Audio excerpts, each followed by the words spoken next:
men on the helpline when they've talked about their cases, and they've said they've shown judges their ex-partner, female, abusing them badly. We're not talking a bit of an argument here. We're talking getting beaten by a woman. Yeah, with a weapon, I would assume. Also, horrendous stories, and then the judges taking no notice of it, and right, you kids stay with mother. If it was the other way round, and rightly so, the man would not be allowed. And rightly so, let me make this clear, I'm against all forms of abuse. Oh, absolutely, we are. And rightly so, if it's a man doing that, I'd be like, yeah, you need, no. But well, they spoil it for everybody. When it's a woman doing it, it's, unfortunately, it's not taken seriously by the court. And as I always say, the child suffers most. Yeah, I was trying to get across in my court cases that, you know, everything she throws at me, if I pick it up and throw it back, it all goes through the child, so they get hit twice. And it's just, you know, I mean, mine in open court accused me of being a paedophile. And when I was asked do I want to respond to that, and I just said, well, I thought we were here for the child. This is not about what I am and what I'm not. I'm clearly not. If she can produce any evidence, let's do that. But are we not here to see what my child's where she's gonna live, where she's gonna be with? And then luckily for me, I suppose, when the judge didn't elaborate on it himself, she then accused him of being a paedophile as well. And a policeman was called into the room, and he was accused by her as well. She was throwing it around. It was going out like confetti. So it's a bit like I almost saw the guy just stamp it. Like I knew I was getting it then, because as he had her PR removed that day in court, completely 100% removed, because she was clearly off her head. And I still had a great love for her. I still had a great care and compassion, because I know what triggered it was the death of our little boy. How could I not feel sorry for that? Of course. But it was the same for me, and I didn't behave that way. Exactly. In fact, one of my real bugbears from that area of my life was people who didn't know us, didn't see us on a regular basis, and bumping into people. And it was like, oh, we've just heard what happened to Joseph. That's my son's name. And I'm like, oh yeah. They go, how is she? Sorry? Excuse me? What about me? It was mine too. There was no consideration for me whatsoever. It was all about how is she, how is she coping? Because the general, for me anyway, the general consensus seems to be, it's all about the mother. You know, when a child passes away, the mother, she must have suffered terribly. I know, me as well. What about me? You know, we're not allowed to have feelings. Is that what it is? No. That's the way I felt. I was very bitter for a number of years. I was angry, you know, because I just thought, why is she getting away with everything? She was going out committing crimes, and then saying she hadn't recovered from that and getting away with it. And she was using it as a ticket, and I told her that. I said, you're using Joseph's death to get away with committing crime. It's insane, and she did. For a number of years, she got away with it. Has she got the help that she needs, this lady? She's in a mental institution now. Okay, I understand. Well, last I heard she was. I hope she does get the help. So do I. I wish her nothing but good and all of that. But she put me through the mangle and through the mincer and then back through the mangle and my daughter as well. More importantly than what she did to me. Well, that's it. This is what it comes down to. The children, and amongst all this, suffer the most. Yeah, they do. You're dead right. False allegations, whether it's paternity fraud, parental alienation, the child suffers the most. Every time. There is this problem, I think, with when it comes to female abusers out there, that it seems to be ignored. It seems to be, especially if the victim's male, and it's like, oh well, just get up and suck it up and whatever. And I was told to stop making such a big deal out of nothing. There's very little sympathy in society as a whole for male victims of domestic abuse or other crimes, and it's glaringly obvious what's going on. It is bizarre though, isn't it? And the frustration that you feel. I mean, one of the reasons I was starting a podcast, this very podcast, I was planning to talk to young fathers about how to conduct themselves at the time when the girl leaves, no matter what the reasons are, and takes the child with her. And if you act on instinct and kick the back door down, which I actually did myself, that's why I know how wrong it was. You're actually playing right into the hands. And she could just say, "They told you, he's violent. I'm scared of him." Absolutely. I would love it if people did call me as early as possible. Sometimes they can come out the blue, and I get that. You know, it's it just happens and there's nothing you could do. There's no build up to it. Yeah. But Yeah. especially in that later period of a relationship breaking down, I would love it if people could ever get in contact with me and I say I can, like you can get you through this without ever going down these false allegations. Yeah. There's something you have to do. And I would say to guys, this might be very unpopular, but I would say to guys, once that relationship's over and it's getting to that point where it's clear you're not getting on, the best thing to do is I would say for the guy just to walk away, go start a new life and move on. Yeah, easier said than done. It is easier said than done, and I get that. I know walking away from your children, and you know, and I get that. It's easier said than done, but I'd also say, and this is really common on the helpline, never, and I mean never, confront a cheating wife or girlfriend. Never. You don't be able to control yourself, would you? Don't do it. No. Well, because there's your emotional response to it, but it's also how they respond, and how they're commonly responding by making false allegations. Yeah. So if I on a regular basis I hear this, and a man will say to me, "Right, Mike, I thought my wife was cheating on me, and I got some evidence that she was cheating on me, whatever that evidence is." Yeah. So I confronted her, and then she denied it. She went ballistic, and then the next day I got a knock on the door, and the police. I was arrested on charges of coercive controlling behaviour. Yeah. And it comes from that, and it's a huge deflection from her behaviour. Yeah. To move it away from her, of course it is, onto him, and then it all starts. The whole process starts. There's a non-molestation order could be raised. He could be under investigation for many months. He can't see his kid. So I would say this is one thing anybody's listening who hopefully has not been through what we've been through. But if you ever did discover your partner cheating, please don't confront them. Don't confront them. You either just quietly leave or just come up with something, but don't tell them that you know. Yeah. Because it will not. It will not end well for you. It's almost impossible for it to end well for the man, isn't it? Oh well, yeah. Well, that's it. He's been betrayed, and then what does he do? And then, but I think confronting her, getting answers, you're never going to get them. You probably she's going to blame you anyway. There's no point. Yeah. So just either just making it or end the relationship, whatever you want to do, but please don't confront them. I would say. Yeah. With respect, is that realistic? I say that because when you feel cheated on, the least you'd want to do is just ask the question. Yeah, it's one of those things. It's like it's me easy saying this. Of course it is. It's me, Yeah. But yeah. I would. Is it realistic? Maybe not in a lot of cases. But if there's one person listening to anything who's never been falsely accused, or if this comes across, you come across this, please don't confront them. Just be very careful, because you do. Yeah. They are well known. To respond with a false allegation. Yeah, I mean, it's great it is good advice. Don't get me wrong. And when I was asking the question about realistic or not, wasn't. No, I agree. I agree. Is it because at least want to ask the question? The emotion comes out. You're upset. You're angry. You're hurt. Of course, that's what I was getting at. Yeah, of course you are. 10 minutes in, you're going to start losing your temper. It's one of those things. But I would, of course, that's human. We're human. But again, if you do discover your wife's or partner's cheating, keep the rational side of you in as much as you can, and then just please remember what I'm saying. Don't confront them, please. Yeah, don't. Yeah. No, I agree with you completely. If you can, just don't speak to your friends, speak to your counsellor or your local priest or whatever, but please don't. Just speak to a solicitor. I'd say, get some family law. Because your next steps, you want to, if you do decide to move out, let's just say in this hypothetical example, you discovered your partner's cheating, you've took my advice and you said, right, I'm not going to confront her. And you've got to ask yourself, do you want to stay in the relationship or not? Let's say you want to leave, then there's a way to leave, and I would say you get as much advice, planning done as possible without confronting her about this, and then do it. Okay, so here's a scenario for you then. Mm-hmm. Young couple, let's say mid to late 20s. Mm-hmm. What would happen if the man decided, well, okay, I'm leaving, I'm not going to confront her, but I'm taking my daughter with me? Then what? Because if she left, she'd automatically take the daughter with her. Would you have the same rights to leave with the child or not as a man? Because when I was going through, I'm going back 20 odd years, so I'm sure things must have moved on in some direction by then. We're assuming he's got parental responsibility. Yeah, he's on the birth certificate. He's got full PR. They're married even.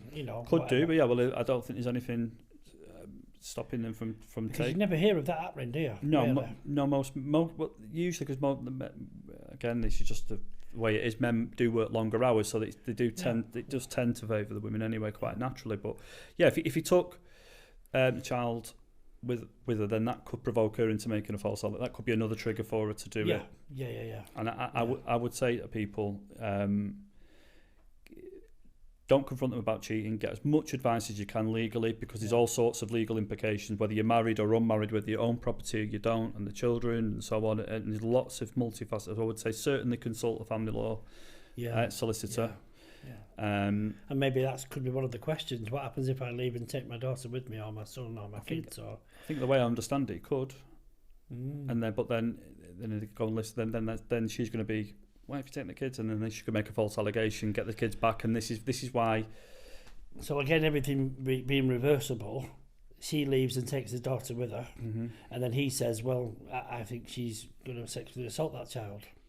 Would they bring the child back to him, or just put it in care, put the child in care, maybe? They'd go to social services, wouldn't they? Yeah, that's what I'm saying. Yeah. So, but that's an inequality in itself, surely. Yeah, it is. Because I'm going again. Mine's 20 odd years ago. Thank Christ that I don't have to go through this again, because all my kids are grown up.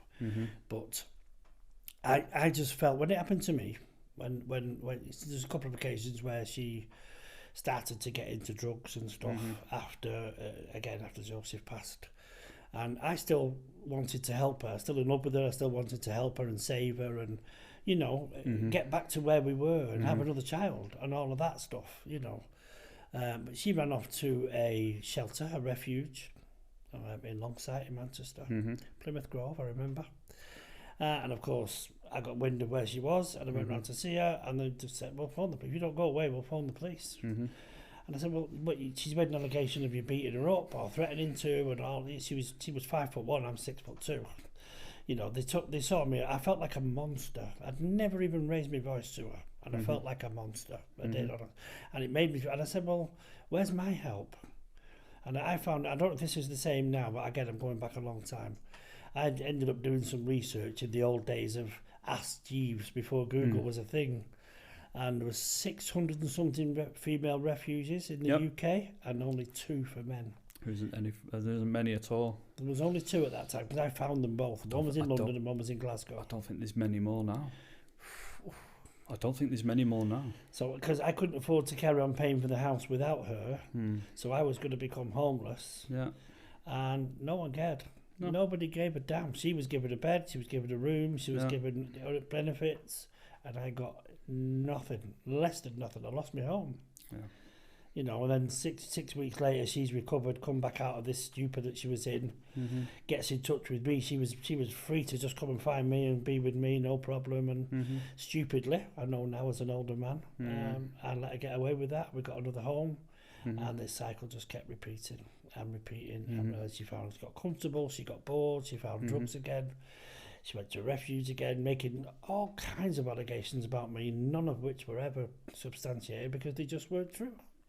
Never raised my hand, I never even threatened to raise my hand. Yeah. But they just instantly believed her, without question. It is a great concern that it's this automatically believe women type of narrative. It's just whatever a woman says to CAFCAS or to social services or the police, it's automatically believed. It's if it's gospel truth, that's it. Yeah, it's not even a question, is it? And the evidence is clear that the police investigations that we're aware of, they're not really looking for the truth. They're just trying to see if they can build a case about what she said or not. Yeah. They're not looking to say, well, let's look at this objectively, right? She's saying this, he's saying that. What evidence can we do to do? They're not doing that. That's what I'm hearing. Yeah. For the guys involved with the police, it just tends to be she makes his allegation, right? Can we make this stick or not? That's all they're doing. That's all they care about is the numbers. Yeah, is it there or not? And it's not right. I think you've just touched upon something interesting there, because I mean, funnily enough, we talked about this in the group the other week. How many cases are the police actually looking at where they're utterly false and must be impacting their ability to perform at their job as well? Yeah, must be. Yeah.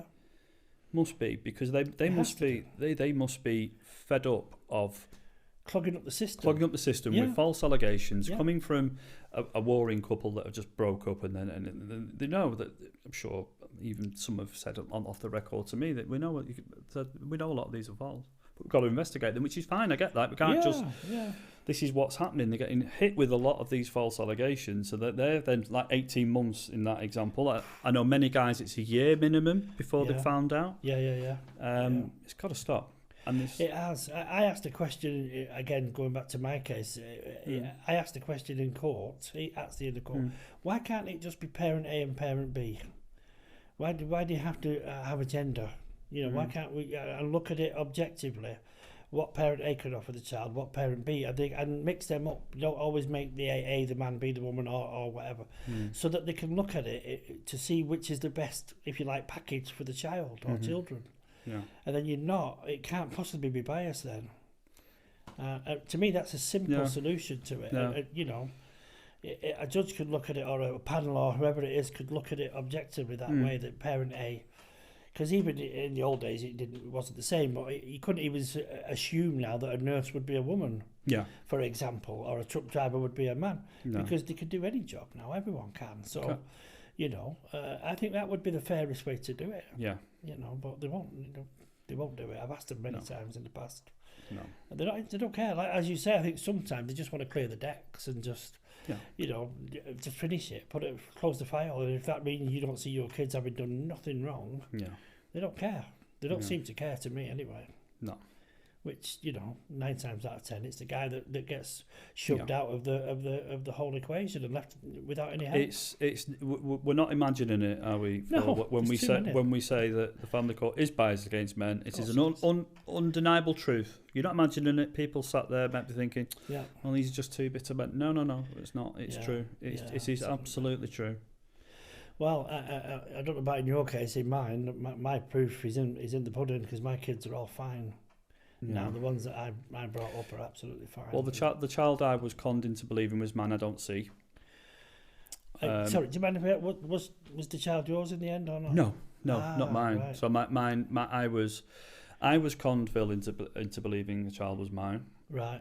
And I'll word this very carefully. I genuinely believe that my ex knew I wasn't the father. I genuinely believe that. She knew all along, and that's what I genuinely believe. Right. I discovered the first sort of doubt came about when he was about 2-3 months old, and I was looking at him and I'm thinking, I don't see a strong resemblance, but that can happen. But really of course it can, but he really looked like his mother. And I was like, oh, well, that's it. That, cause going off looks alone is not the greatest barometer. I mean, I can go into that example, more examples later. And I just thought, you know what? Looks more like mum. It's fine. No problem. Put it to the back of my eye. Put it to the back of my mind. And then about a year later, so the child would have been about 15 months at this time. Yeah. I was out socialising with friends, and one of my friends said, I don't think that the child is yours. One of your friends said it? Wow. Based on what, though? Something you'd seen? Or? And I became very defensive, and I said, absolutely, the child is mine, of course. And I think it was, and I don't see, there was no malice in what my friend said. No. It was, I think, came from a genuine place. It upset me at the time, but when I reflect on it, I have no bitterness towards those comments. Well, a true friend will put the neck on the block. I just don't. He said, "I just don't think." I said, and it upset me. But anyway, I put it to the back of my mind again. So now, in my story, the child's nearly not far from 2. Right. And the child was playing in my car, on the steering wheel and what have you, and I was always taking photographs, always thousands and videos and you name it. I had them all. Very proud of very proud of him I was. And in this particular photo, I looked at the photo and I could see in this photo it didn't look like me, but here's the but. It didn't look like his mum. Ooh. And I went, that's it. It was like a quiet discussion in my mind. You are going to get a DNA test. Yeah. Because this is just ridiculous now. So I had the the evidence was, obviously I could see there was not a strong resemblance there. Then there was my friend speaking to me. Then this photo, and I didn't even notice it at the time I took it. It's only when I looked at it after. It's going to keep coming up, isn't it? And it was during lockdown as well. It just started as well. Right, that recent. So I thought, right, I'm going to have to get a DNA test. So I did. I did it. It was a £99 one. I couldn't afford a legal one. It would have been actually better to, and I would say to anybody doing this, actually get a legal one if you can afford it at the time. Yeah. But if not, the £99 ones are fine. Make sure it's a reputable DNA company. There's a list of 6 ones the British government approve of. Right. So I did it thinking, do you know what? It's going to come back. The child's mine. It's just my head playing tricks on me. There's a reasonable explanation for all this. And there's no way she would lie about me being the father of a child. So you just wanted to put it to bed. I just thought, let's get rid of this once and for all, so I can just relax and get on with the rest of my life. Let me make it very clear. I wanted this child to be mine. Of course, yeah. I fought very hard to keep him. Yeah. But anyway, that wasn't meant to be. Oh, sorry, mate. It's okay. It's okay. It does make me sad at times, doesn't it? And it's quite recent if you're talking about lockdown. Yeah. So, yeah. Wow. So did the test, and it took 10 days to come back because it was lockdown. And this particular day, he was actually with me. I was at my mother's, and it came through at 4:30 on a Friday afternoon in May 2020. And I felt physically sick, but I thought, I've got to find out. This is just settle my mind. Yeah, I'm ready for this. You gotta know. And I did it, and it said 0%, and I went absolutely numb. I didn't get angry. That probably came after, did it? I didn't get angry. Yeah. I was numb. Yeah. And I felt like I'd been shot in the stomach. It's the best way I could explain it. And the child was there with me when in the house when I got the result. So was this an email or email? Right. Yeah, it was an email. Oh gosh. So then I got a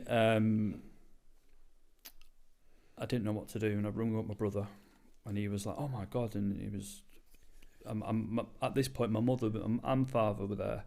My mother just, I tell you what, I don't think I've ever seen my mother that upset about anything. And she's lost both her parents. Yeah. They both died, and I don't think I've ever seen her that upset ever.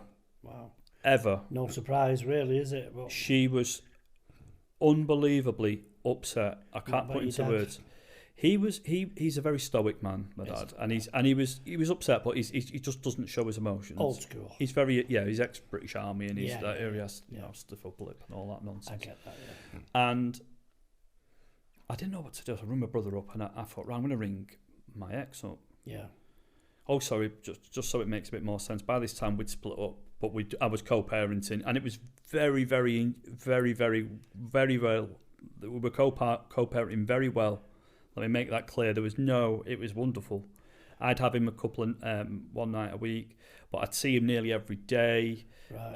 Videos, everything. So it was a very, very close, loving relationship I had with this child. It was not, and with her, if anything, we got better when our relationship was better when we broke up. Sure. So I rung her up, and I said, let's word this carefully. I've just done a DNA test. No, that's not what happened. I've skipped a bit. I asked her to come round to my mother's. Right. I said, I need to have a word with you. Can you come round? And she said, I can't quite at the moment. Why? What's up? I said, look, I'd rather just see you face to face about this. It's a face to face thing, isn't it? Yeah. I said, just come round. She said, no, what's going on? I need to know. She was just kept persistent, and I said, okay. I said, well, I've done a DNA test, and it's saying the child isn't mine. Sounds like she knew already. Of course she knew. She knew all along. She's just waiting for the day. Yeah. And she just put the phone down. Oh, that really helps matters, doesn't it? And I was like, wow, okay. So then she sent me a message on WhatsApp saying, I don't believe you. Send me the test results. So I did. And she said, right, I'm coming round to pick up the child. Yeah. And then, so I waited I actually filmed the encounter. Right. I've never released it, but I've still got it. And I was in the front garden with him. Gosh. You okay? Take your time, mate. And, if you need to change subject, do so. No, I'd like to speak about it because the public need to know how upsetting this is for people. Just take your time, mate. Honestly, take a breath. I think people need to know. Yeah, I agree. If you can. And I was playing with him in the front garden. We were there, and she just turned up. And I said to her, "How could you do this to me?" Yeah. Her personality had even changed. She was very, very. It's like she used a tone of voice I'd not heard in a long time. She went, "I don't know what you're talking about." She's from Manchester. Yeah. And I said, "Who's the child's father?" She goes, "I don't know what you're talking about." And it was so hard-faced. No apology, no look of regret, no nothing. And she just sped off. And I knew at that point things had never been the same again. You see, if you don't mind me being, it sounds a bit cold. Obviously, I'm not involved, but at that point, you're literally, legally, just got somebody else's child with you. Well, I was on the birth certificate. Right, okay. And I still had parental responsibility because we were married when the child was born. Right, okay. Yeah. So I was, in the eyes of the law, I was the child's father. I had parental responsibility for him. Mate, the pain you must but have obviously felt. biologically, now I cannot put into words the pain I felt. It was incredibly intense. I think that's yours. It was incredibly intense. And then we went on this merry-go-round of she'd let me see him and she wouldn't. Right. So she wouldn't for a few weeks, then she would. Just stop. Right. As and when it suited. Stop and start. Yeah, which is bad for the child. And I just wanted to sort of get some sort of clarification of what's going on here, because I suspected that the biological father was a married man. Right. It makes sense. Right. It made sense to me that, and it turned out he is. The biological father is a married man, much older than my ex, much older, 20 years older. So she basically cheated on you with a married man who's cheated on his wife? Yes. Right. This is how complicated it gets. Nice. And his children, if you like, are about my ex's age. So, okay. And it gets worse. My ex worked with one of them, knew them that well in the past. What? It is a very, very, I'm trying to be careful what I say here. So I found that out much later. We're jumping ahead here. I found that out much later, but she let me see, and then she wouldn't, and went in this little merry-go-round of. So I took the decision that I think in the long run it'd be best if I just at least remove my name from the birth certificate, which is actually quite a straightforward process in Britain, which we're very lucky actually, because in other countries once you're on it. I didn't know that actually, but in Britain it's very, very simple process to be done, which I did. But I loved him, and as far as I could tell, there was no relationship with the biological father. Right. I figured out a very good educated guess that he was a married man, and she actually confirmed that to me actually on one of the conversations. Said about he's married. So I thought, well, he's bound not to be seeing him. Why don't we adopt him? De facto adoption, if you like, of let's us adopt him. We love him, he loves us, and. Right. So you were staying with her at this point? No. We'd split up. Oh, you split up before. But the child thought I was his father. So we were like, well, we can adopt. We'll adopt him. Sort of. He's part of the family. Have my name, everything. We, as in your original family, you mean your mum, your dad, or right? No. That didn't happen in the end. I tried my hardest. I'll be careful what I say here. But tried my hardest to keep him. With us, and I was met with false allegations, which again I successfully managed to get thrown out. Right. But I had a fantastic paralegal. I'll name her, Claire Hobson. She was amazing, and we did a great job. She did a great job because I couldn't write statements. I don't understand half the thing what the lawyers were talking about, and so. The upshot is I didn't. It turned out that he was the child was having a relationship with his biological father, albeit in secret, because he didn't want the biological father didn't want his family to know. Right. His wife. And was that the case all the way through, unknown to you? I believe, and this is just a belief. I think the biological father knew before I did. Right.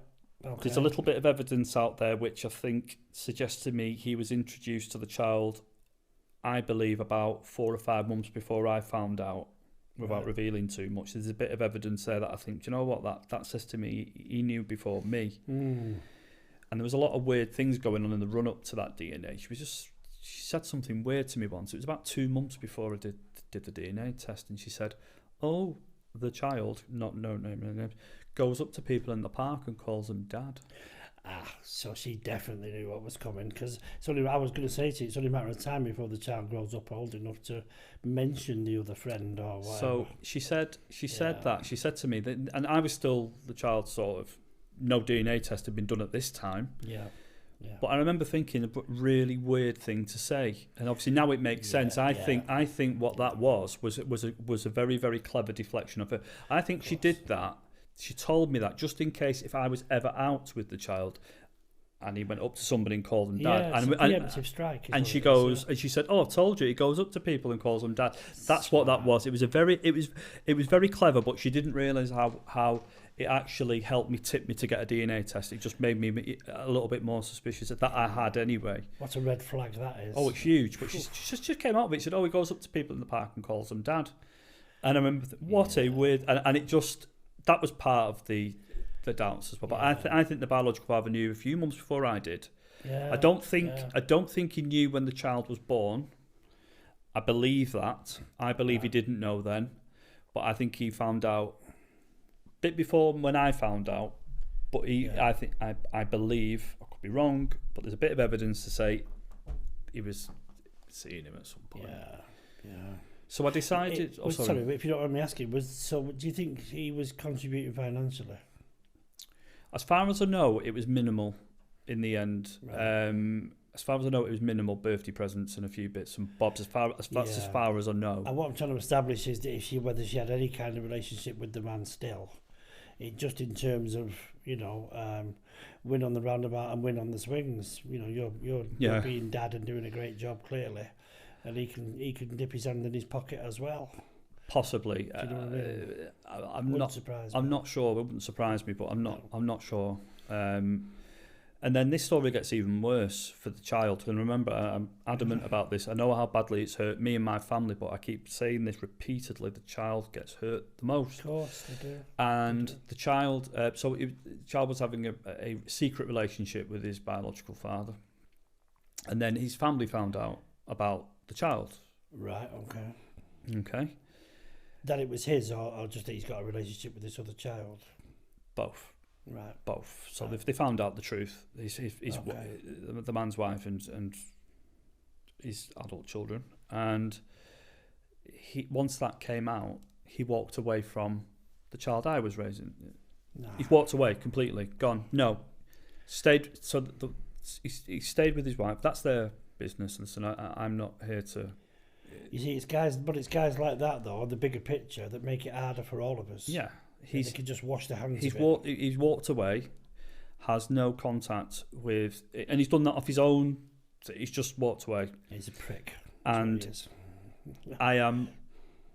it upsets me greatly because the child was being raised by us. We obviously, once we got past the knowing he wasn't our biological family member, we were happy to adopt him.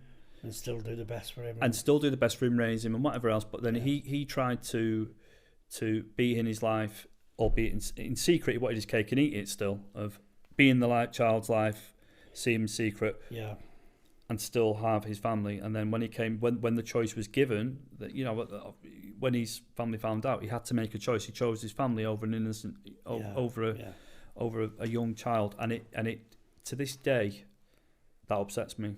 That the child's got no actual father in his life. Yeah.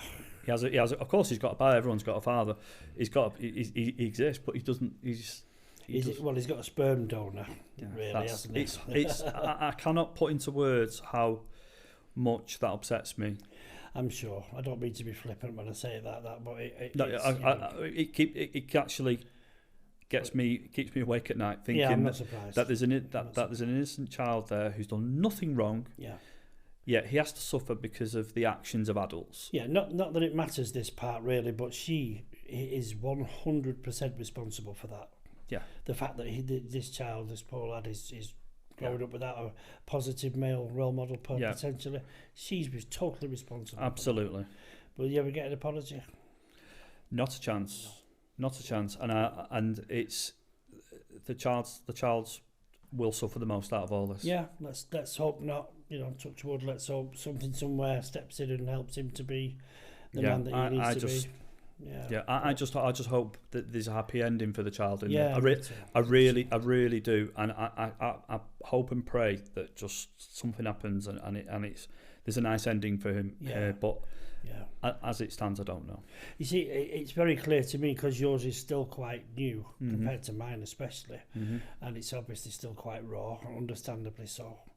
But how many thousands and hundreds of thousands of guys are suffering the way we are? I'm using saying guys. I'm sure there are women out there as well but let's be realistic here. It's 99% men that are without the children. It has to be. The helpline calls, I'd say it's about 98% calls come from men. From the falsely accused of domestic abuse. There is 2% women, I'd say, and they listen, I don't turn anybody away. They get help. Get help. We've got a little group for the ladies, and they have meetings and whatever else. Did I hear you mention a helpline before? Yes. Are you all right to give the number out for that? Yes. If you don't mind, you can do it at the end if you want, and we can flash it up on the screen. We'll do it at the end. Yeah. Well, I can't remember off the top of my head. If we do forget it anyway, we can flash it up on the screen afterwards. At the end, I've forgotten the number. Yeah, but our website is www.falselyaccusednetwork.co.uk. Right. Falselyaccusednetwork.co.uk. Yes. Yeah, and that will have anybody falsely accused of domestic abuse or anybody affected by paternity fraud. I would like to say just something on the paternity fraud side while we're on the subject, that a third to 40% of my calls come from women on the paternity fraud side. Now, is that the mothers, the grandmothers? Yes, grandmothers, wrong grandmothers, wrong aunties, and also wives or girlfriends of a man who's just found out. Yeah, or his that from a previous relationship, or and the man's too distraught to speak to me, and I get that, and I would say to anybody, if you have been affected by paternity fraud, if you're male, but if you've got somebody who wants to speak on your behalf, I will do that. I've done that many times. Where it's a man's wife who said actually his previous marriage and he's found out his second daughter isn't his, and he's too upset to speak to you. I go, it's no problem. Me and you can do this. That's fine. And then what we do is we can. I'm not a solicitor. Let me make that very, very clear. But I can give people legal information. I can do that. So I can talk about the birth certificate, what it means, how to get your name removed off it, what the form number is. Because you've lived it.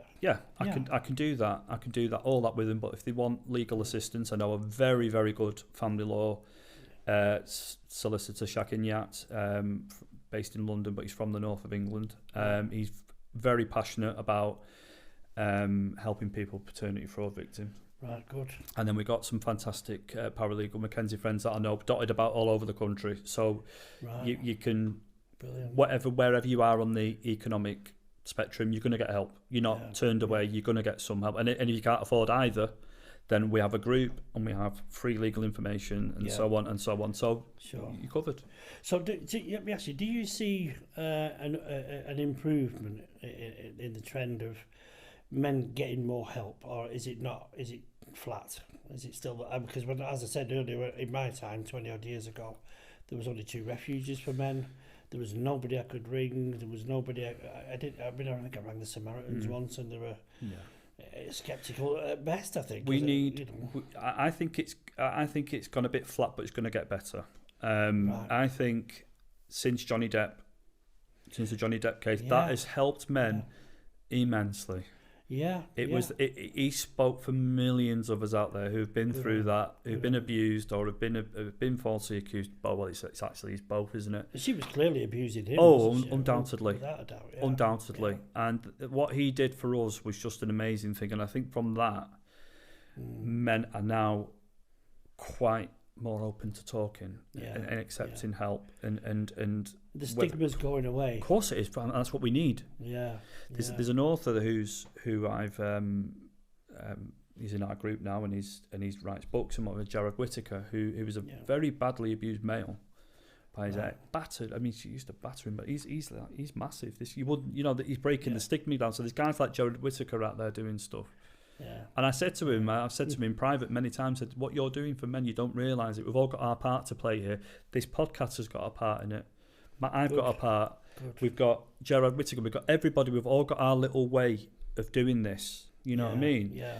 And I said, you're doing your part in breaking the stigma down. If men can see a man, this guy's massive, and he's it's like men can see you openly talk about what you went through. It gives other men the courage to get help. But I remember the story of Mike Tyson. Yeah, when he was heavyweight champion of the world, one of the best boxers that's ever lived. I'm a huge boxing fan, kickboxing fan. I mean, he was ridiculed live on TV, and by all accounts, mentally coerced and he smashed to bits by Robert Gibbons, wasn't it? He just was. She filled him full of drugs and got him on the sofa in front of cameras, getting him to admit that he was doing stuff to her what he wasn't doing. Which I believe went against him in the rape case that he was convicted of. That I still think he didn't do, to be honest with you. But he was the baddest man on the planet by his own admission, and I think it all went against him massively. Just going a little bit deeper. I've been accused a couple of times of misogynism when I expressed this view, and told that I'm still bitter from the past and things like that. But what I see, and I don't know if this is too deep for people or not, it might just be my own neuroses, I don't know. But what I see on television, I mean, I'm a filmmaker. This is our studio. We make movies. It's what we do. But so I watch a lot of TV and stuff. It seems to be an older American kind of morning sitcom type. Everybody Loves Raymond is one of them. I watch Frasier is another. Things of that ilk. And I see occasionally a woman hitting a man on screen, which brings about roars of laughter from the audience. Because they do it in front of a live studio audience. But if ever a man hits a woman, which is extremely rare anyway, it's met with gasps of exasperation and whoa, you can't do that. I mean, I saw one just the other day, without getting too graphic, where it was an episode of Everybody Loves Raymond, which I'm a big fan of. And the wife, called Deborah in this case, Raymond's wife in the show, elbowed him in the genital area. And he went down, he doubled up and he went down on the floor, and the audience were roaring with laughter. And I just thought, if he'd done that to her, and she was doubled up in agony on the floor, there would have been uproar. It would have got cancelled. The show would be on. The double standards, sir. Yeah, that's what I'm saying. So little things like that, and I believe these little tiny things it's a bit like the way we're tackling racism. To me, it's very similar. A lot of racist quotes shows have been cancelled and banned because it's no longer acceptable, because they think if you laugh about something, it makes it acceptable. Well, surely it's the same with physical abuse, isn't it? Yes. If you hit a man in a soap, even if it's a slap across the face, which is very common on TV, for a man to get his face slapped by a woman, it's funny. Oh, the things people they found it hilarious. But if you did it around, it would be cancelled. Oh yes. You know, how many people do you see that walking past what it looks like a live, what we call an OB in the industry, an outside broadcast, someone doing a news piece on TV, and someone will walk past and go, "Hello, Mum." How many times have you seen somebody say, "Hello, Dad"? It's just because it's indoctrinated into us from being a little boy. For me, in my case, things like, if you know, I'm old enough to have had a tin bath in front of the fire where they were all taking turns in the bath, and we were told as boys we didn't have enough towels to go round us all, and it was, oh well, if you've seen one, you've seen them all. But the privacy of the girls was absolutely paramount. Absolute. And we're just exposed. Doesn't matter. They're only boys, and I believe subconsciously that goes with you as you get older, and we do have less value in the world than a girl. We just do. It's my opinion, and it sounds quite bitter, doesn't it? But it's not bitter, and I go as far to say I've noticed it too. Good. I don't think you're not the only one. I think men are seen as disposable.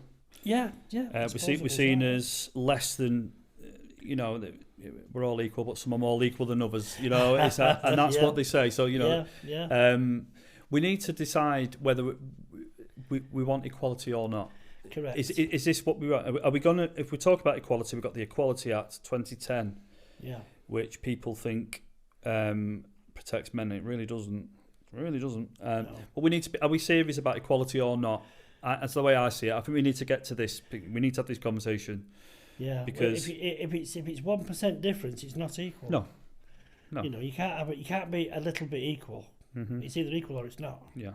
To me, anyway, and it has to be across the board. Mm-hmm. I was asked quite recently to stand up for somebody on a train, a packed train from London to Manchester, and the person asking me was a lady in her 30s, not pregnant, not disabled in any way, and all of that. Are you going to get up for this lady?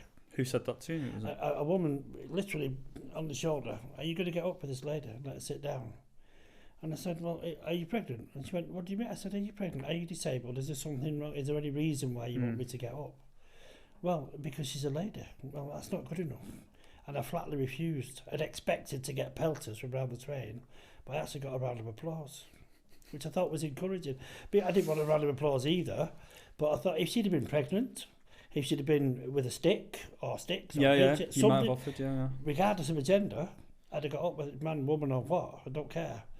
But I'm not giving up my seat for someone who's as able-bodied as me. Yeah. I mean, I'm registered blind, hence the blind truth. I have no central vision. I've got macular degeneration. I'm also a cancer patient right now. I've still got it now. So I don't wear a T-shirt saying I've got cancer and I'm blind, but I was probably more entitled than her to that chair, regardless of gender, because I couldn't stand up for too long. I mean, in the middle of chemo as I was at that time, and I was very weak. So, I didn't offer that as an excuse. I just said no. And I leaned over. There was a young girl sat opposite me on the edge. She didn't ask her to give her seat up, but I did. I said, excuse me, why don't you get up for her? And she wouldn't. So why should I? Just because I'm male? Want equality, or do you not want equality? Well, what is it? Which is it? Which is it? Do you want it or not? Exactly. It's this pick and mix equality, isn't it? As and when it suits. Yeah, as and when it's. We like that bit of it, and we don't like that bit. And we'll keep that, but we'll have this. No. Well, I'll tell the world on record right now, I'm having none of it. No. Absolutely none of it. And I'm not a misogynist. I love my mother, who sadly we lost just a few years ago. Yeah. I love my daughters, and even the one that doesn't speak to me, I still love her to bits. Of course, yeah. But the fact is, and most of my mates, the girls that work here with us, Margaret and Jenny and a few of the others, and Wendy in the classes, love them all to bits. And they've got as much rights as I have on every single matter in the world, as far as I'm concerned. But they're not getting preferential treatment on any of it. No. And I don't want any either. Yeah. But as you say, what do you want? Equality or not? Do you want it or not? If you want it, it's across the board. Yeah. If not, do as you're told and you stand pick a up. box. Do you want to pick a mix? No. It's I mean, another concern for me is, and I think you touched upon it earlier, is how marriage is really, really, really not beneficial to men now. I've said to 1,000 or more men, please, if this was a business contract, you wouldn't dream of signing it. It is. And it is probably a good way to look at it, like a business contract. And I'd say to men, as it is now, listen, marriage in the past, it had way more to it that was beneficial for men. But the way it is now, for the woman, it is no risk and all reward. Can't lose. She cannot lose in that. She can break the contracts. She can, we'll look at the usual infidelity. She can she can cheat on you, commit paternity fraud, do what she wants, and there's no risk to her. She gets half your property, half your money, and usually and the children. and the children. For a man, it is all risk and very little reward. Yeah.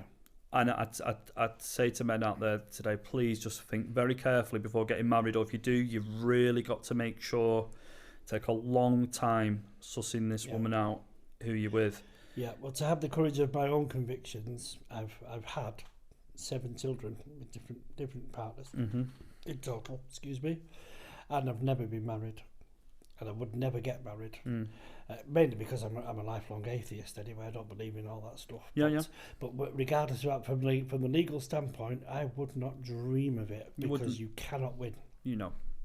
It's a fruit machine that never pays. It's as simple as that for me. Don't do it. No, I would never do it. I'm 58 years old. If I was going to do it, I'd have done it by now. Yeah. I've no intention. It's not advisable for men to get married now. And it's a shame, because it is an institution. In theory, I quite like it. It's good. It's great for, in theory, it's wonderful. It can offer much more protection for children, more stable relationship, and in theory. That shouldn't be the case anyway, in my opinion. As an atheist, I don't believe that should be the case. But of course, but in theory, that's how it goes. Two come together, then there's a nice, you seal together, you commit to each other, and it should be difficult to break. But now it's not. It's a man can lose everything, and I've heard of men who have been successful businessmen and they've lost so much. So much. She could arrive with nothing and leave with it all. It's not a business. It's not a contract you want to get yourself into now. As a businessman, if you looked at that and read it word for word, you wouldn't dream of signing it. You'd be like up in arms about it. You'd be like, no, we'll leave that. So, but you see, within the marriage or relationship, whatever, be it de facto or whatever, then if you cheat, you lose. If she cheats, you still lose. Yep, you can't win. Yeah, so there's no, and then you've got the family courts that side with the woman. So straight away, you're in the losing. No. Yeah, well, you lose from the beginning to the very end. So you're not having your children. And I think, is this still the case? Again, going back to my days, it was many years ago now. But in my day, if a woman was given a court order to let the man, the father, see his children at weekends, that can be court ordered. But her defying that had no consequences. Yeah, it's still pretty much the same. Is it really? Yeah. So regardless, because in my opinion, in any other sphere of law, if you get given a court order and you disobey that order, you're risking prison. As a daft example, I was once banned from driving for 6 months for touching up of speeding points. And then I was told, just because I thought it was a misdemeanor, who cares? I was in that phase of my life, I didn't really give two hoots about the law, to be honest with you. But I was told by my solicitor, do not drive while disqualified, because that is in direct contravention of a court order, and it's a mandatory 6 months prison sentence. Yeah. Because they don't like being disobeyed. It's because they've not. That's a person, judge, be it male, female, whatever, has specifically told you are not allowed to drive. You disobey that, you go to prison. And they don't even have the right not to send you to prison because it was mandatory. 6 months, that's it. So why isn't that applied to when people do that? Deny a court-ordered visitation from dad. They've been told you must let them see him. Why isn't that in contravention of a direct order? Well, it is, but why isn't it punished? This is a big concern of ours as well. Yeah. Is that these court orders are being made and they can be frustrated quite easily. They'll come up with an excuse though. Oh, kid's not well. That's fine now and then. I'm not well. The weather's not. But then but then some are just openly defiant. No, you're not suing them anyway. Yeah. And then the man has to then go back. It's called a C-79 application. They're going to go back for an enforcement, and it seems to have to. She has to do it quite a few times before they start taking it. They start coming down hard on them. So they will. Depends how much. If you want to keep going back, they will enforce them, but it takes a while for them to. Listen, the family court is a feminist organisation. I believe, my opinion, it's run not in the children's best interest. It's run in the woman's the mother's best interest. They're not. They're not there for either. As you said earlier, it should be about the child's best interest. Of course, it should. If that's deemed to be the mother, having looked at all of the facts from both sides, okay, fair enough. Yeah. Yeah, but you have to be. But to be dismissed completely sight unseen, almost. Yeah. And not listened to in any way, shape or form. Yeah. I've got friends, we've talked about this an awful lot. That's why I was so glad that you came on here, because they're all telling me the same stuff. Yeah, it's they just don't get listened to. They've got been made to jump through fiery hoops for nothing, to get nowhere. I think some advice I would give to guys, if you're watching this but you don't want to ring me, which is fine, you can, the helpline's open to everybody, but if you don't ever want to ring me, I would encourage you to ring. Absolutely. I would say that a lot of this is about, you have to accept very early on that the family court, that the CAFCAS, social services, police, if they get involved, are all biased against men. And I'm sorry, it makes me sick saying it, but it's true. Do you know what? This is the blind truth. Accept it. We have to accept. We have to just at this point accept this is what we're up against. So try not to let it upset you. You've got to, especially early on, because CAFCAS get involved early, so they'll do like a safeguarding call. It's important you don't react, because it's upsetting when you've been falsely accused and there's somebody you've never even met putting this. Have you done this? Have you done that? And it's like, it's very upsetting. But you must control yourself. Must. Well, my instinct was A, what's it got to do with you, and B, how dare you accuse me of that? How dare you tell me that I've done this, and this to my little boy's mum, my little boy who we've buried? Why? I mean, come on. And I was frustrated. I was disillusioned to begin with, and it turned to anger. It did. It turned. I was raging. I'm thinking, how dare you sully my name like this?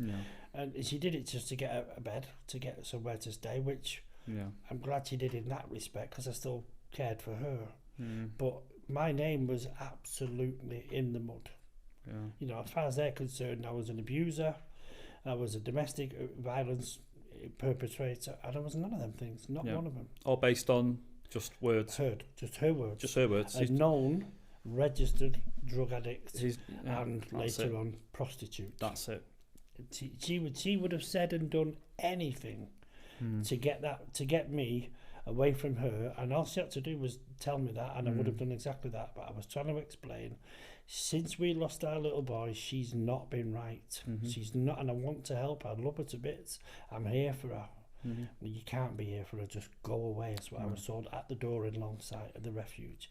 Go away, or I'll phone the police and you'll get arrested. And that's exactly what happened. I got arrested. I was locked up, and all I was trying to do was care for the mother of my little boy. Because I was scared what she was going to do to herself, because she told me the first chance she gets she's going to hang herself, and I was scared she was going to do it, and nobody could tell me it doesn't happen in the real world. We just buried our lad. People tell you death's so rare, it doesn't, it happened to me, it happened to us, and I was scared she was going to kill herself.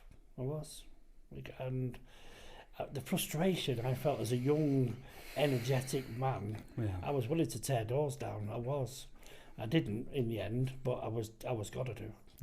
And that's why I want to see the ones of today and tell them, please don't. I know the instinct is to do it, but please don't, because you're playing right into their hands. I just love it. If earlier on in the process, if you do find me, please do give. It's worth having a chat with me at least. We've got a support group, private Zoom meetings on a Monday. And get you access to legal assistance. Brilliant. You can get we know therapists that are male friendly who can help you through this as well. So please don't do this alone. Get some help, and I've gone into a lot of detail and depth in what I've set up. So it's not just Clearly, I've looked at your website. Very in depth of what I go into, especially the help with the helpline and the support group and the Zoom meetings and so on and so on. So it's really in depth. This is set up with the help that I needed but didn't get at the time. I had to pool all this together, and I thought, you know what, we can do this for guys and women as well, but it's just a small minority. But please, as early as possible. There's a lot of things you need to know before you walk into family court, and a lot of stuff you need to know when you're in there. And that frustration though, when you've got to sit there and keep your lip buttoned and just listen to this crap that they're spouting. And and if you react to it, I know. I didn't do much to the CMS stuff or, child welfare it was called. And I didn't have to do very much of that because she went so bad. She was just completely off it. Yeah, she was really, horrible. It was terrible, really. She came back to me for a while. And I woke up in the middle of the night to flashing blue lights in the bedroom window, thinking, what's going on? And she's laid in the bath and she'd slashed her wrists. And the bath, it was like a scene out of a horror film. It was the whole bathroom was just soaked in blood. She very nearly died, and that's traumatic as well. And eventually I felt justified actually in continuing to try and help her, because we went on to have another child, and she actually works here. You've just met her. And she's 23 years old now, and she's great, 22, 23. And I felt kind of vindicated, because she wouldn't be here if I had just literally walked away and washed my hands of it all, which everyone was telling me to do. She wouldn't even exist now. Yeah. But we got back together, and we solved a lot of her mental issues, and like, together, you know. We had a daughter that you've just met, and then she went again afterwards. She just went off her head again and couldn't cope with life, full stop. And it was only at that point, by the way, that her own mother, my ex's mother, then told me, why she didn't tell me this before, I had 2 children with her, that she'd done it as a child. 13, 14, she stabbed her best friend and got locked up for it.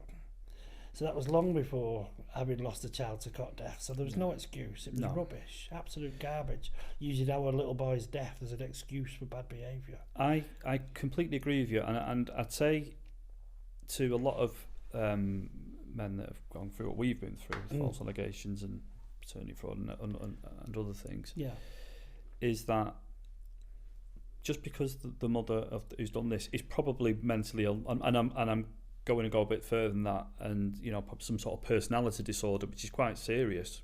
She did, yeah. Yeah, borderline personality disorder is very common. The word narcissist is getting thrown out around at the moment, but it is a personality disorder in its own right anyway. She was bipolar actually, but yes. Yeah, bipolar. All these illnesses that are around. And look, these women that have done these things to us, I know they've had I can know my ex had a bad childhood, and I am bitterly sorry for what she went through. Obviously, I'm not going to go into detail, but I've had to verify a lot of it, and it's actually fairly true. What happened to her as a child, I feel bitterly sorry for her. I really do. I don't wish anything that on anybody. But you are right. It does not give these people an excuse as an adult to turn into an abuser, because that's that is what she became. She abused me in this horrible, and my family. Yeah. In this horrible way, and it does not give them the right to do that. It's no excuse. No, none at all. I mean, I suppose it's a kind of mitigation, but it doesn't alleviate her from all responsibility. She still has to face the truth. Of course, it gives you that. Okay, well, you think to yourself, I know I did that. Okay, she does have mental health problems. Sorry to, you don't. You take it into consideration. It's there in the background, but it does not mean that's okay either. Like I agree with you. You can't keep using that. I would say to anybody who is suffering from mental health problems, please do get professional help. 100%. Please do get professional help. You need it. It is out there as well, and it is available now. The stigma's gone. It's don't get into relationships with people if you're suffering from very serious stuff. And I'd say to guys as well, look, when you do get involved with somebody, you need to take your time. Don't rush into anything. Protect yourself at all times. And don't get married, whatever you do. Please do not get married. It's not in today's era. Look, you can have it all. You can have a relationship without getting married now. Of course you can. That's gone. All that's gone. You could anyway, but it's gone. It's gone. All that thing anyway. Yeah. You don't need to. Don't invite the state into your life any more than it has to be. But for the falsely accused, we haven't really touched on the amount of devastation it can cause a man mainly, a woman as well, of course, but mainly men, as we've discussed. That once accused, you can be completely vindicated and completely found innocent, but there will still be some mud that sticks, and somebody will smash your windows or shout the abuse at you in the street, because they just won't. But they'll have that element of doubt, and your life's already been smashed to pieces, and you're trying to put it back together. I'm going to give you a good example in a second. Yeah, go on, please do. Yeah, can we take a break? Of course. So, welcome back, Mike. Thank you. So, you were about to tell us an example. So, an example is of I hear this many times. This happens. This example I'm about to give you many times. So let's use a fictitious example. So a man's been arrested on suspicion of coercive controlling behaviour. That's the most popular one that's being used at the moment. Right. If anybody wants to know what that is, it's Section 76 of the Serious Crime Act 2015. It became a criminal offence to coercive controlling behaviour on an intimate partner. Then the law was amended a few years later to include family relatives as well. Right, okay, I didn't know that. Yeah. Right. So it was intimate partners at first, but then it's moved over to, they've expanded the net, if you like. So a man could be arrested on suspicion of coercive controlling behaviour. Let's just use that as an example. Could be assault, could be anything.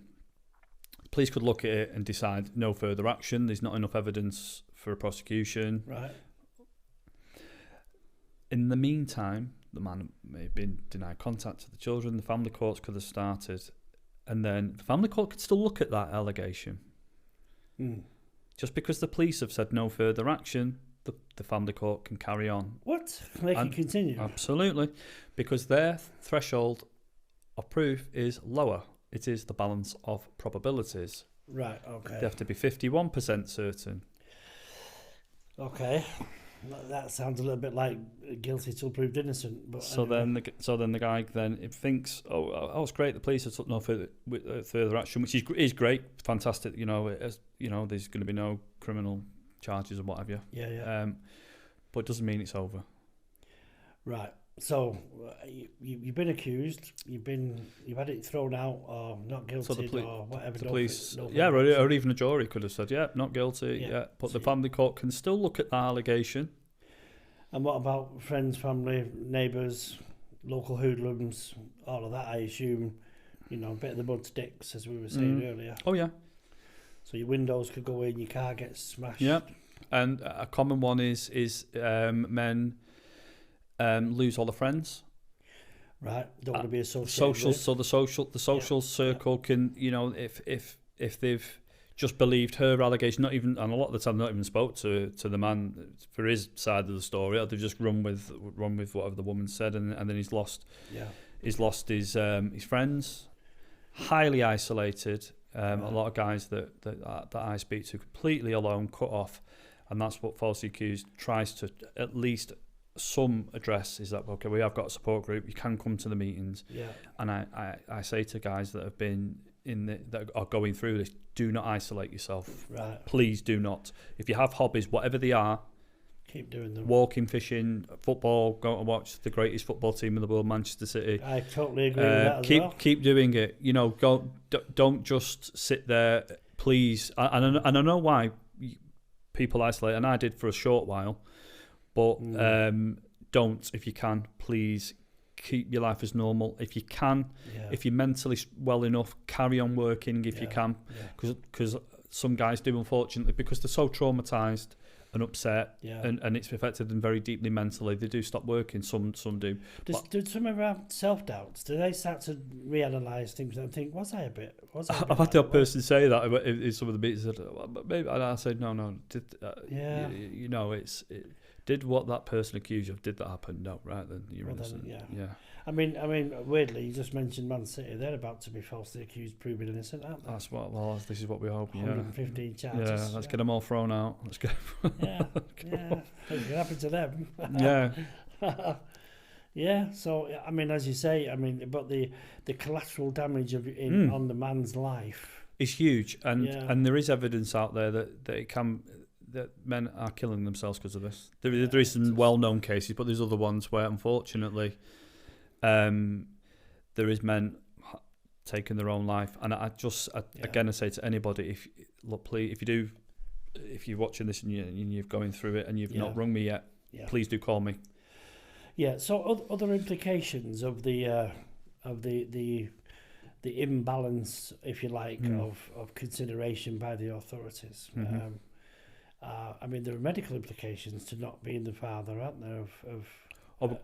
Later on, if someone needs a kidney and you can't. In paternity fraud, paternity fraud, Yeah, that has happened where, say, a child's been told this person's the father, then the child needs a transplant, blood or something, and you just don't qualify. And then it's actually you can't, and the reason why is because you're actually not related, and that has happened. What a way to find out. That is a terrible way to find out. Can you then walk away from a child that's critically ill? You know, I suppose the instinct would be, I've not been through a case like yours and many others. I think my first instinct would be to just get as far away from them as possible. But then if you love the child and you've always believed it to be yours and suddenly you know it's not, that's got to be pretty... I agree, and there's two options when this happens. You can walk away, and do you know what?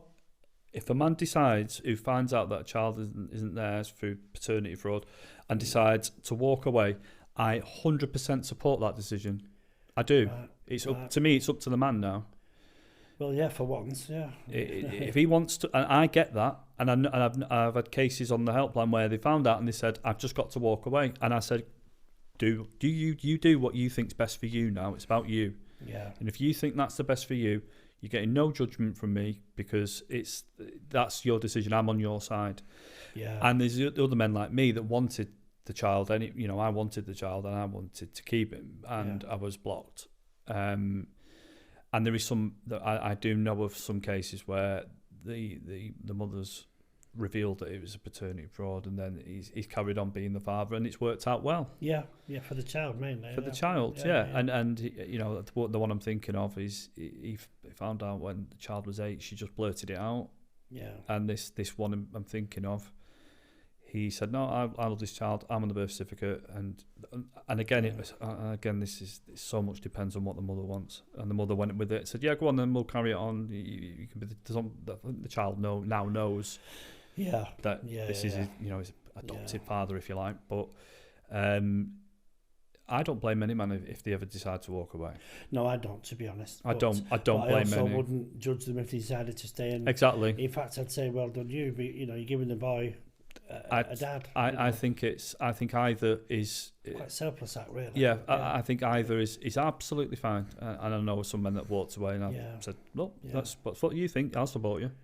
Yeah, I due to coercion on one of my ex's part, I didn't see my 2 middle children for about 5.5, 6 years. Didn't see hide or hair of them, and for various other reasons, notwithstanding, we lost my little boy later on, and I suddenly had more need to just try and break back into my kids' lives somehow.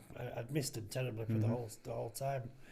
And I drove back onto our old street. I was driving back then before my vision went, and I instantly saw my lad playing football on the front. He's football crazy, still is. Man United fan, would you believe? But anyway, and no, that was her last kick in the clems for me. It was a fly in the ointment. To make him a red, because she knew I wouldn't like that. I'm pretty sure she did it for that reason as well. But there he is in his little kit, and he's kicking the ball about, and I think he was about 8 or 9. And I opened up the door and I called his name, and he immediately looked at me, and he was looking at me like, "Who the heck are you? I've not seen him since he was 3. And I went up and I told him who I was, and he went, no, my dad's dead. She told him I died. And I'm like, no, honestly. And I was instantly crazy. I went in and I said to her, "Have you told him that?" She said, "I told them both that. My son and my daughter, that I was dead." I think that's pretty bloody evil, actually. And it was purely designed because I was about to get rights to have them at weekends. And she just didn't want it. And she told me straight to my face, "You come here again and I'm going to kill them both and I'm going to kill myself." And I believed her. I absolutely believed her. And I thought, that's why I washed my hands and went away, and I thought, at least they're alive, and when they're 18 I'll go see them, and all them justifications. Did you manage to reconnect as well? Yeah, I mean, I ended up winning custody years later. Oh, good. He and his sister both came to me when they were teenagers. Oh, good. Neither of them speak to me now. It's a shame. We've had daft arguments, and it's been a very splintered life. It has been, of course it has. Their life's been a roller coaster. They're both doing really well for themselves. Good. My lad especially. Good. I miss him terribly, actually, but it's been 2 years now since we spoke. I hope you reconnect. Well, do you know what? We probably will. I still love them to bits, my kids, I do. But my lad and I were very, very close. And it's become splintered. And I don't believe I did my best for him. I did what I thought was the best at the time. But actually, I could have done a lot better. I was young and stupid, and I didn't really know what I was doing, to be honest with you. Not that that's an excuse, you know, but and that got through out in an argument a couple of years ago that you didn't defend me like you should have done. And I kind of did, but not as much as I could have. And I accept that. I own that. I think he was right. I was wrong. I should have done more. And he's got a lovely family. He's got his own home. He works. He's got 2 gorgeous boys. His missus is amazing. I once said to her, and I mean this to this day, if I had to sit down and write out a perfect woman for my son, it would be you. And, you know, the characteristics, she's amazing.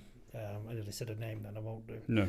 But she's an amazing lady. She really is. And I'm happy for him that he's got a great little family unit and his own beautiful little home. I'm happy with that. And if I've brought him up to be a man enough to take a stance and say, well, I'm drawing the line there and I'm not speaking to him, that's fine. It's fine. It hurts, but it's fine. And I'm sure we'll reconnect one day. I hope you will. I hope you do. Strong. Of course. Really is. Of course. Yeah. And these things happen in families, don't they? You know? Of course they do. Yeah. It's going to happen. You know, we've literally, just before that happened, we lost my mother.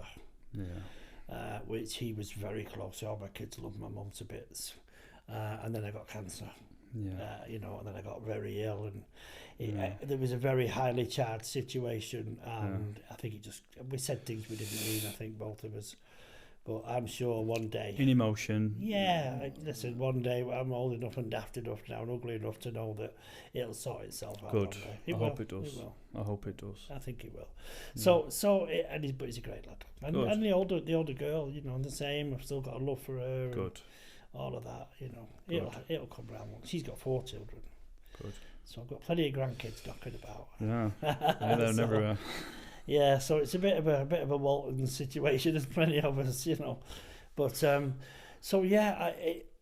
again, going back to the falsely accused bit is a bit that really interests me the most, because I know the damage it can cause, as we've discussed, and how easy it is to just say it. Yeah. And I think is it the case? You'll know obviously much better than I that. I think sometimes a woman may say it, and we're talking about that particular instance as a woman to a man, out of desperation, and then feel like she can't retract it because she might get in trouble. 100%. Yeah. I typically goes something like this. When in a relationship, the woman mentally checks out that relationship anything up to a year before it actually ends. I've heard this, Anything up to a year before it ends. Yeah. And in that, so what she's doing is she's then... she'd made that decision, but then she has to get something planned for the next move for her. So she'll more pragmatic. She'll take her time.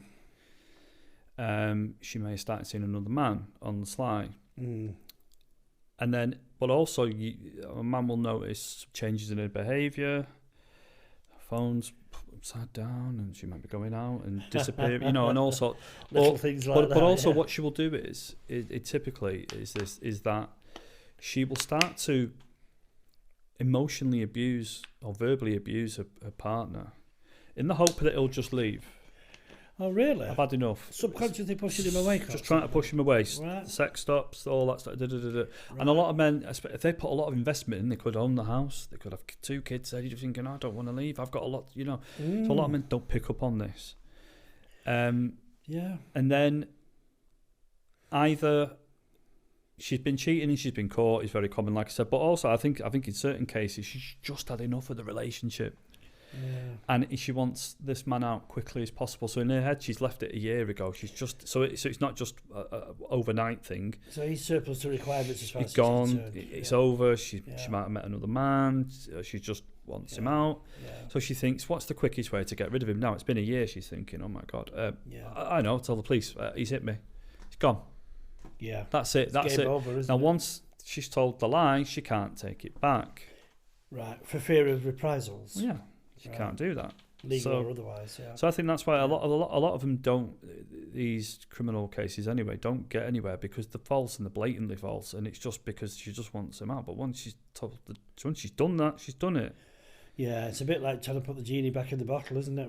She can't do it. She can't say, oh, by the way, Mr. Officer, I just made that up. That's just, the reality is I was cheating on my husband. I just wanted him out of the house now. Yeah. She can't say that, can she? So she's got to... Well, because the authorities in all levels are so willing to just come in and do it. Oh, yeah. With a simple So the police word. are used as a break-up service. Yeah, take your essentials and come back with the rest later. Off you go. And then these guys have lost everything. Homes, access to the kids and everything else. And like we mentioned earlier about breaking up, the best way to break up, I would love it if there was a way we could help these people actually break up without going down the false allegations route. Yeah. Well, surely the answer to that lies in the equality of it all. But again, using the example of females, are they more likely to falsely accuse if equality was absolute? Because they're not going to get that preferential treatment that they're clearly enjoying now and have done since I remember. So if it is genuinely equal then, and they've got every bit of much chance of losing the children as he has, well, that's are they more likely to accuse you've just hit the nail on the head there. It's like there's no risk to a woman who makes a false allegation of domestic abuse because she can just say what she wants, providing it depends what type of allegation. It depends which one it is as well. Yeah. If it's a he said she said allegation, yeah. So where it's just one person's word against another, there's no repercussions for it because nobody can prove it either way anyway, even though it's false. Right. Or if it's like a half-truth one where, I'll give you an example of a half-truth allegation. Let's say man and woman were having an argument, got a bit heated, but then she exaggerates it and says, oh, he brushed past me and I felt frightened and I thought, that's like a half-truth one where there's an element of truth in it, but there's an element of falseness in it. Them two, if a woman makes those type of allegations, there'd be no repercussions for her because no one can prove that he said, she said is true or false. Right. And a half-truth one, well, there's a little bit of truth there anyway. She's just milking it a bit. The only time you can even remotely get a chance of any repercussions for a woman making a false allegation, if it's a provably false allegation, I'll give you an example of what one of those is. Yeah.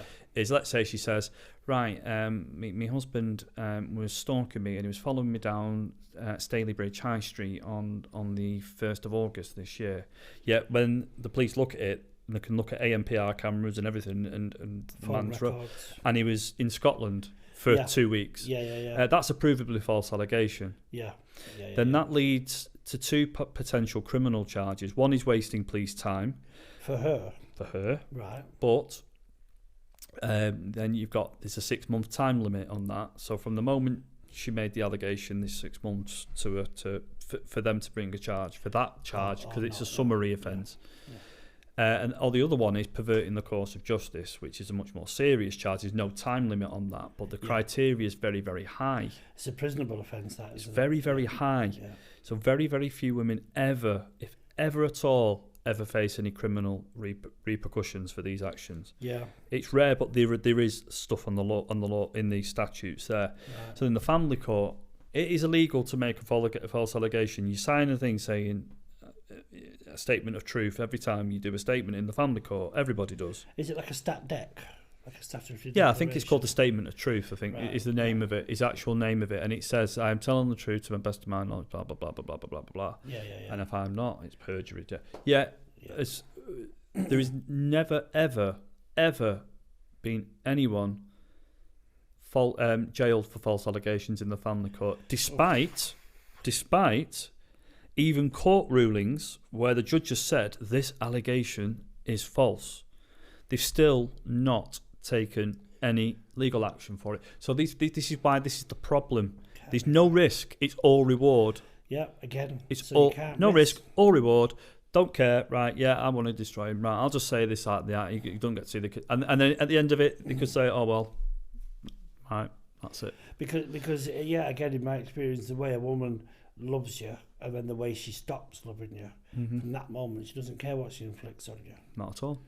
Where's the human element in that? Do you know what I mean? That's what I used to ask. Yeah. Have I suddenly gone from the light of your life to now you can kick me whenever you want, and without any emotion whatsoever? They don't care. They don't seem to give a damn. No.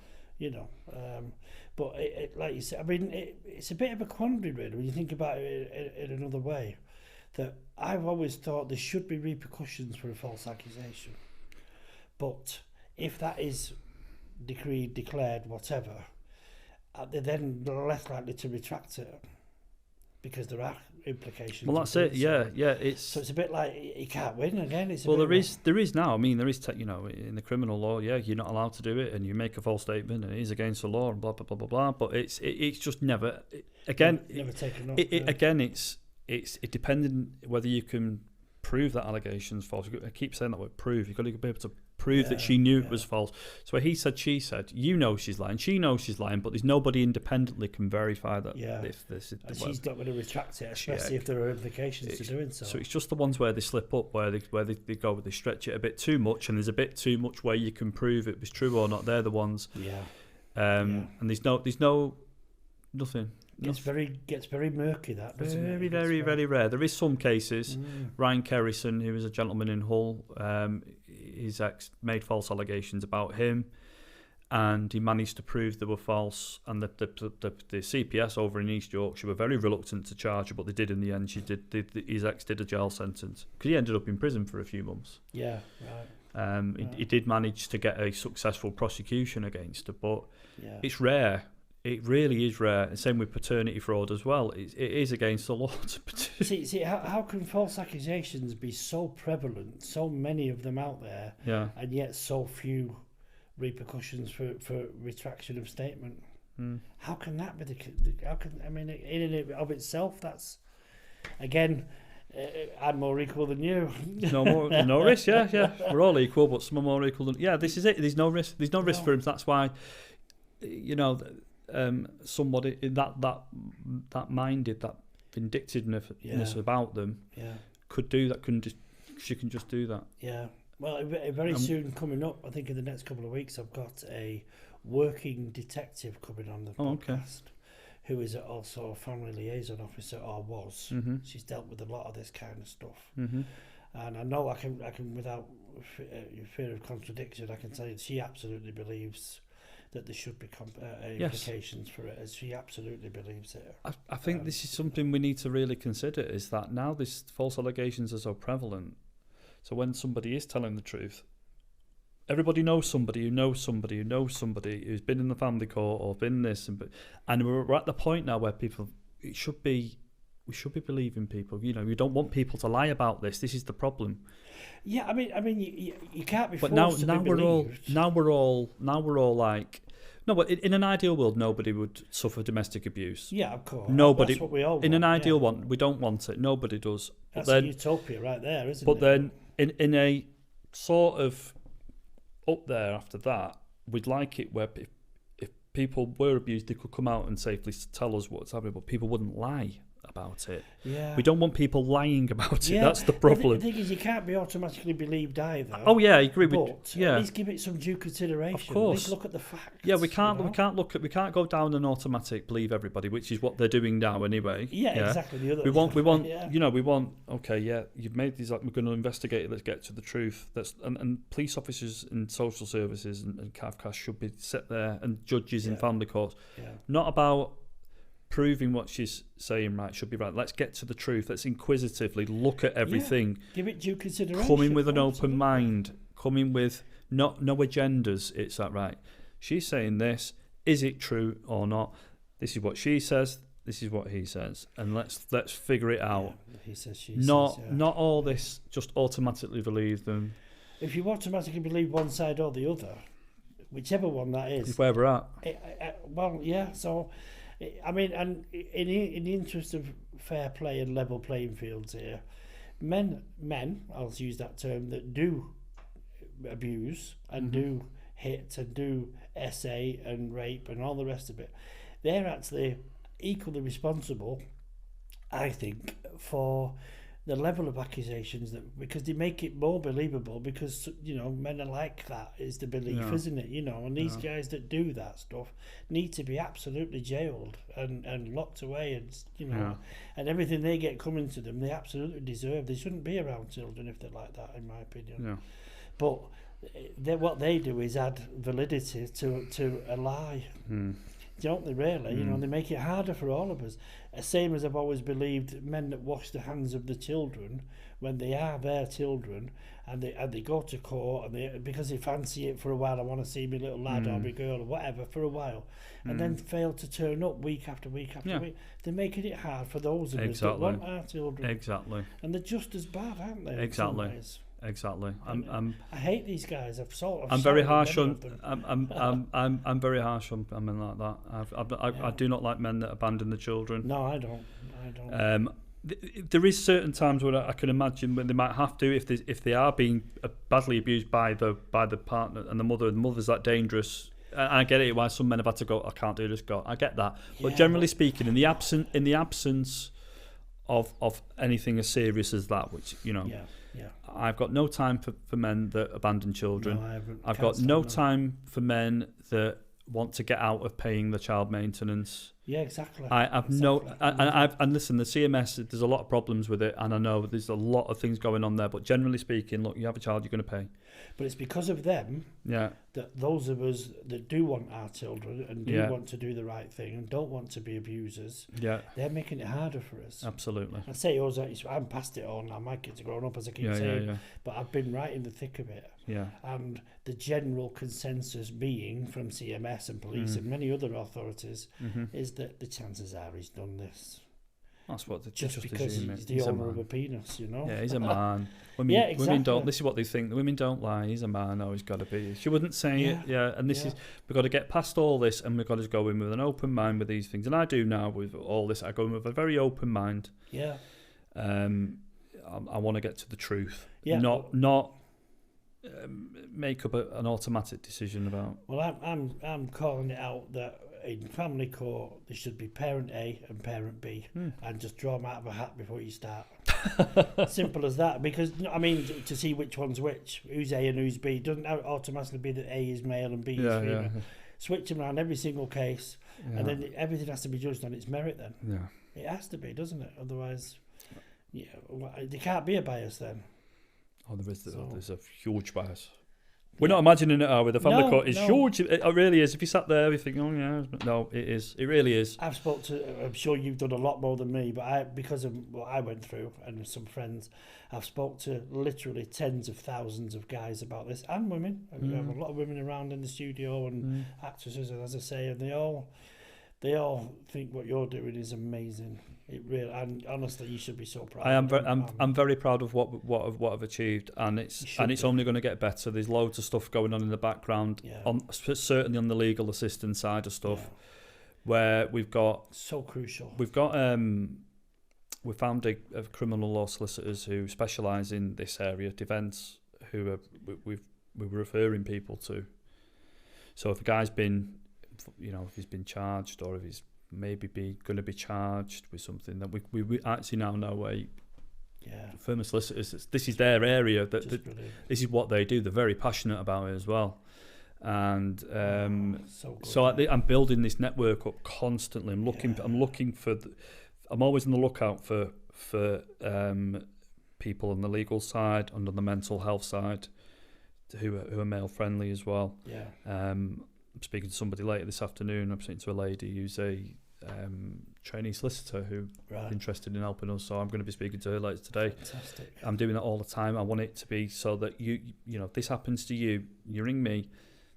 Again, I can't. I'm not a judge. I'm not a jury. I'm not going to be there, but I can help you as best as I can in what we can offer you in our power. Yeah. Don't be kicking doors down. Don't take the law into your own. You're not taking the law into your own hands. Yeah. No matter how justified you might think you are, you're not. It's instinctive sometimes. Of course it is. And I get it. And I've had guys absolutely fuming, and I get it. And I'd rather them spend 10 minutes on the phone screaming and shouting at me than taking the law into that, because they feel better after that. Thank you. Thanks for that, Mike. I said, no problem. Do you feel better now? Yeah, great. Don't, mate, what you're doing, honestly, don't ring her. Don't ring your ex. Don't turn up there. Don't do that. Just go. You've had your. Just channel that energy into doing the right thing, the right way. Have a scream and shout at me. Rather you do that than you get for something. Oh, bless you, mate. Honestly. So, you know what?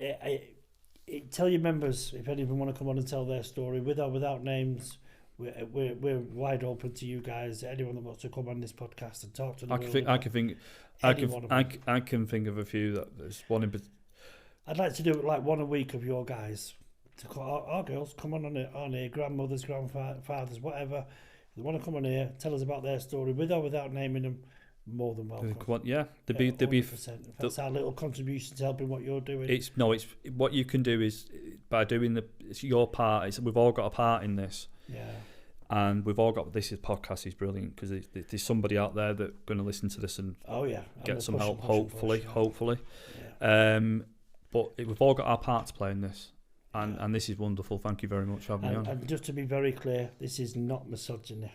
Absolutely not. Not in any way, shape or form. Level play, but some people do think so. No, it's not. It's said to me many times. My issue is clearly just with the very small minority of women that behave like this, and it's a small minority. It's not all women at all. This is not. Well, the fathers that don't do the right thing are spoiling it for those of us that want to. And I'll call them out. And the same for the women as well. I'll call them out. Falsely accused. I've got no time for men that abuse anybody. Yeah. I've got no time for men that abandon children. I've got no time for men that don't want to pay the way for the children. I've got no time for them. With you, 100%. It's the same for the women that falsely accuse. And it's the same for them. Spoiling it for those women that don't. Exactly. So exactly. Equality is the ideal, the utopia. And let's all just do our little tiny bit to help you and help everybody out there. Yep. On the falsely accused network.co.uk. Look it up. It's amazing. This guy is absolutely amazing what he's doing. And I'm hoping, going forward, if he comes on again, I'm going to end up being proud to call you a friend because I hope you do, honestly. And it's, I'm in awe, and I don't get it. I've met them all, believe me, so-called stars, and you're my new hero, trust me. Thank you, it means a lot to me. Thank you very much for what you do. So, are we okay to leave it there? Is there anything else you want to say before we go? I just say to anybody that, if you have been falsely accused, whether you're a man or a woman, and or anybody affected by paternity fraud as well. Again, it doesn't have to be like me, I was the wrong party. You could have been the wrong grandmother or anyone connected. I don't care. If you've been touched by paternity fraud and you're affected in any way, shape or form, do contact me as well. I can get you, obviously you get to speak to me. I've got a support group, and I also can get you access to lawyers, whether it's a solicitor or a paralegal, depending where your income is.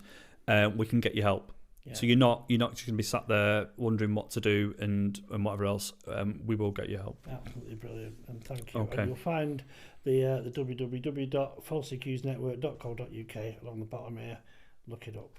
Thanks again, Mike. You're very welcome. Thank you for having me. Cheers.